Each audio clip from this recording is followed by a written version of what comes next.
Hello বন্ধুরা, দেখো এটা একটা popcorn stitch sunflower granny square আছে। তো দেখো আমি কয়েকটা বানিয়ে রেখেছি।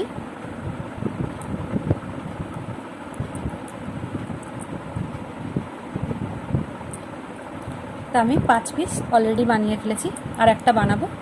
এটা আমি ব্যাগ বানানোর ইচ্ছা রয়েছে, তার জন্য এই কটা বানিয়েছি। তো আর একটা বানাবো। তো চলো কীভাবে বানাচ্ছি সেটাই দেখাবো আজকে। তো দেখো এটা একটা অ্যাশ কালার আছে, এটা কিন্তু ব্ল্যাক না, অ্যাশ কালার আছে। তো এইটা দিয়ে আমি কাজটা শুরু করছি। প্রথমে ম্যাজিক রিং নিয়ে নিয়েছি এবং এই ম্যাজিক রিংয়ের মধ্যে কিন্তু আমি চেন তুলে নেব। 3টে চেন তুলে নিলাম আমি। এবার এই ম্যাজিক রিংয়ের মধ্যেই কিন্তু আমি আরও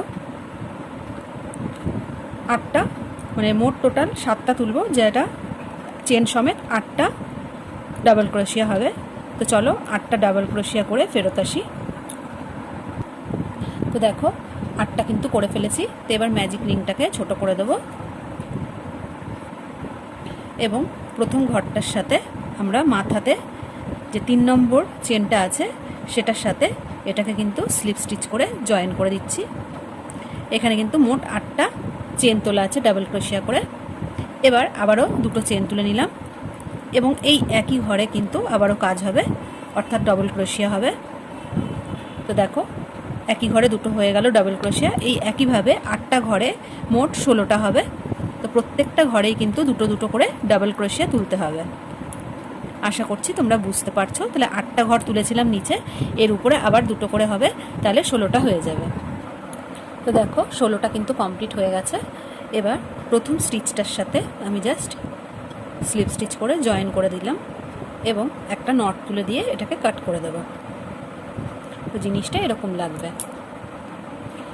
তো দেখো এরকম হয়ে যাবার পরে জিনিসটা, এবার আমরা ইয়েলো কালার নিয়ে নিয়েছি, কারণ ফ্লাওয়ারগুলো সব ইয়েলো দিয়েই করেছি আমি। তো তোমরা তোমাদের পছন্দের কালারটা নিয়ে নিও। তো এবার যে কোনো ঘর থেকেই কিন্তু এটাকে তুলে নেওয়া যাবে। তো দেখো 3টে চেন কিন্তু তুলে নিলাম, আর এইটা কিন্তু পুরোটাই ট্রিপল ক্রোশিয়া দিয়েই হবে। তো দেখো 1 2 3, তো ট্রিপল ক্রোশিয়া হয়ে গেল।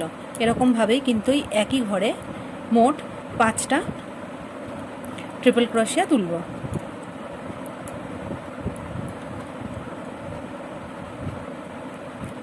দেখো 3টে হয়ে গেল,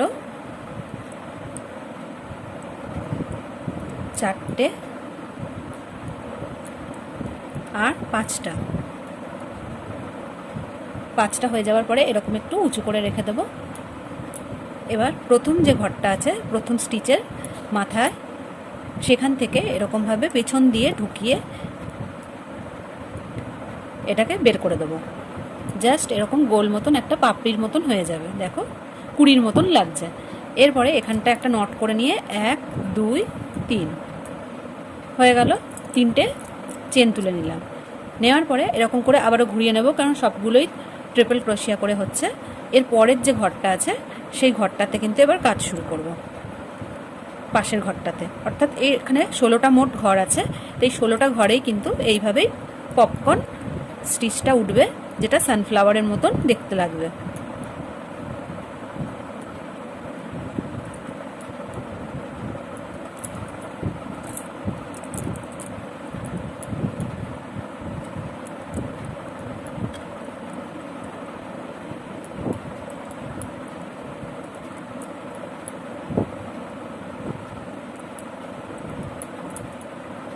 চারটে হয়েছে। তো দেখো 5টা কিন্তু করে নিয়েছি। 5টা করে নেওয়ার পরে এই যে প্রথম ঘরটা, এই প্রথম ঘরটার থেকে এইটাকে নেব, পেছন দিক দিয়ে এটা নেব আর এইভাবে বের করে নেব। আশা করছি বুঝতে পারছো। এরপরে 1 2 3 হয়ে গেল চেন। এবং এর যে পরে আবার পাশের ঘরটা পড়ছে সেখানে কিন্তু এরকম দুবার করে ঘুরিয়ে আবারও কাজ শুরু হবে। তো এইভাবে পুরোটা কিন্তু রাউন্ড কমপ্লিট করব। তো দেখো বন্ধুরা, এটা কমপ্লিট করে ফেলেছি। তো এই প্রথম ঘরটার সাথে যেখান থেকে শুরু করেছিলাম সেইখানের যে পপকর্ন স্টিচটার যে মাথাটা, সেখান থেকে জাস্ট ঢুকিয়ে একটা স্লিপ নট করে দেবো এবং এটা কমপ্লিট হয়ে যাবে। তো দেখো কেমন লাগছে জিনিসটা। আশা করছি বুঝতে পারছো। তো এরপরে আমরা এই ব্লু কালারটাকে ইউজ করব। তো চলো শুরু করি। তো দেখো বন্ধুরা, ব্লু কালার নিয়ে নিয়েছি। এবার এই যে ওপরের যে ফাঁকা জায়গাগুলো তৈরি হয়েছে চেন দেওয়া, এর যে কোনো জায়গা থেকেই কিন্তু এই ব্লু কালারটা জয়েন করে নেব। জয়েন করে নিয়ে আমরা কিন্তু 3টে চেন তুলে নিতে হবে। তো দেখো 3টে চেন তুলে নিয়েছি। এই সুতোটাকে কিন্তু এরকমভাবে ধরে রাখতে হবে এবং এর উপর দিয়েই কাজ করতে হবে। তো এই যে দুবার ঘুরিয়ে নিলাম, ঘুরিয়ে নেওয়ার পরে এবার কিন্তু ট্রিপল ক্রোশিয়া হবে। তো দেখতেই পারছো এরকমভাবে এটা কিন্তু আগে কর্নার তৈরি করছি। তো প্রথমে 3টে চেন তুলেছি এবং তারপরে 2টো ট্রিপল ক্রোশিয়া তুলেছি। তো এইভাবে কিন্তু একটা কর্নার তৈরি হচ্ছে। তারপরে দেখো এখানে 2টো চেন তুলে নিলাম। এরপরে এই সেমভাবেই এখানেই আরও 3টে ট্রিপল ক্রোশিয়া তুলব। একটা হলো, দুটো হলো,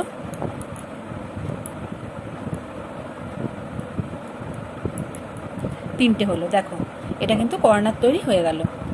এরপরে এই মাঝখানের জায়গাতে চলে আসব। এবার এখানটায় কিন্তু ডাবল ক্রোশিয়া হবে 3টে করে।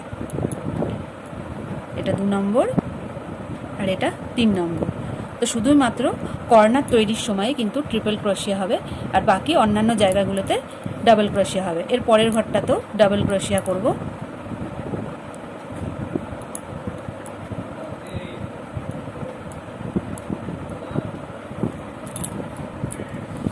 তো দেখো 2টো হয়ে গেল, 3টে করে। আরও একটা ঘর কিন্তু এই একইভাবে 3টে ডাবল ক্রোশিয়া করে নেব।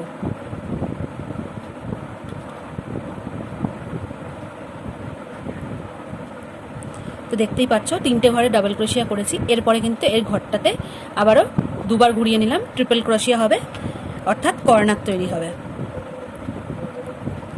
তো একটা হলো, দুটো হলো, 3টে হলো। এরপরে একটা, দুটো চেন হয়ে গেল এবং এই সেম জায়গাতেই কিন্তু আবারও ট্রিপল ক্রোশিয়া উঠবে। 3টে, একটা হয়েছে, দুটো হয়েছে, 3টে হয়েছে, অর্থাৎ মোট কিন্তু 6টা থাকছে ঘর। আর মাঝখানে 2টো চেন থাকছে এবং এটাই কিন্তু কর্নার তৈরি হচ্ছে। তা 2টো কর্নার তৈরি হয়ে গেল। আবারও এইখানটা ডাবল ক্রোশিয়া হবে 3টে করে। তো এইভাবে কিন্তু 3টে ঘর, অর্থাৎ একটা, দুটো, 3টে, এই 3টে ঘর ডাবল ক্রোশিয়া হবে। তাহলে এখানেও তাই একটা, দুটো, 3টে ঘর ডাবল ক্রোশিয়া হওয়ার পরে 4th নম্বর ঘরে আবারও কর্নার তৈরি হবে। তো এইভাবে কিন্তু পুরোটা গোল রাউন্ড কমপ্লিট করতে হবে। তো চলো করে ফেলি। তো দেখো বন্ধুরা, পুরোটা কিন্তু কমপ্লিট করে ফেলেছি। আর এই দেখো 3টে ঘর, এখানেও মাঝখানে 3টে ডাবল ক্রোশিয়ার ঘর হয়েছে এবং এই যে আবারও কর্নারের কাছে চলে এসেছি। এখানে কিন্তু এই মাথার মধ্যে এসে জাস্ট স্লিপ স্টিচ করে জয়েন করে দিলাম। তাহলে বুঝতে পারছো কর্নারটা হবে ট্রিপল ক্রোশিয়া দিয়ে এবং 3টে করে মাঝখানে 2টো চেন। ঠিক আছে, এরপরে মাঝখানে একটা, দুটো, 3টে ঘর কিন্তু ডাবল ক্রোশিয়া করে হবে। আর 3টে ঘর হওয়ার পরে কিন্তু আবারও কর্নার তৈরি হবে।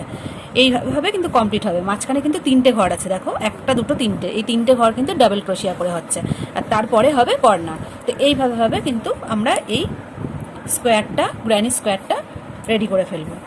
এবার আমি তো 2টো করে পার্ট করেছি, মানে 2টো করে লাইন করেছি, রো করেছি। তো তার জন্য আবারও এখানটায় 2টো চেন তুলে নিচ্ছি। এর পরের কিন্তু পুরো স্টিচটাই ডাবল ক্রোশিয়া করেই হবে।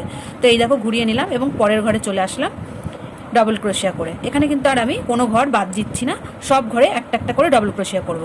এবার এখানটায় আমি কর্নারে চলে এসেছি, এখানেও কিন্তু এবার ডাবল ক্রোশিয়াই করব, ট্রিপল ক্রোশিয়া করব না। তো এই দেখো 1, 2, 3, 3টে তুললাম। 3টে তোলার পরে এবার কিন্তু 2টো চেন নিয়ে নেব, 1, 2, 2টো চেন নিয়ে নিলাম এবং আবারও এই একই জায়গাতে 1, 2, 3, 3টে তুলে এখানে কিন্তু আবারও কর্নার তৈরি করলাম। এরপরে ঘুরিয়ে নিয়ে এই যে পরের ঘরটা আছে, পরের ঘরটাতে চলে আসলাম এবং তারপরের ঘরেও আবার কাজ করব এবং তারপরের ঘরেও কাজ করব। শুধু কর্নারে যখন আসব তখন কিন্তু এই ট্রিপল ক্রোশিয়ার জায়গায় ডাবল ক্রোশিয়া করে 3টে নেব এবং মাঝখানে 2টো চেন নেব। তো এইভাবে কিন্তু পুরো কর্নার এবং চারদিকটা কমপ্লিট করব। তো চলো করে ফেলি। তো দেখো পুরোটা কিন্তু কমপ্লিট করে চলে এসেছি এবং যেখান থেকে চেনটা তুলেছিলাম তার মাথাতে এসে জাস্ট স্লিপ নিট করে জয়েন করে দেবো। তা আশা করছি তোমরা বুঝতে পারছো। তো দেখো পুরোটা কাজ কিন্তু কমপ্লিট হয়ে গেছে। আর দ্বিতীয় রাউন্ডটা কিন্তু আমি সবটাই ডাবল ক্রোশিয়া করেছি এবং কোনো ঘর কিন্তু বাদ দিইনি। ভালো করে দেখে নিয়েছো নিশ্চয়ই, দেখো কোনো ঘর কিন্তু বাদ যায়নি। আর এই কর্নারে কিন্তু শুধু ডাবল ক্রোশিয়া করে হয়েছে এবং দুটো মাঝখানে চেন হয়েছে, আর 3টে করেই কিন্তু ডাবল ক্রোশিয়া মাঝখানে দিয়েছি। তো আশা করছি তোমাদের কাছে এই ব্যাপারটা ক্লিয়ার হয়েছে। আর কিছু জানার থাকলে অবশ্যই বলো। আর হ্যাঁ, আমি কিন্তু ইদানিং লাইভ করছি, তোমরা আমার লাইভে জয়েন হতে পারো। তোমাদেরকে আমি সেখানে আরও ভালোভাবে ডিটেলসে জিনিসগুলো দেখাবো পুরো সামনে থেকে। তাহলে এখনকার মতন আসি বন্ধুরা, টাটা।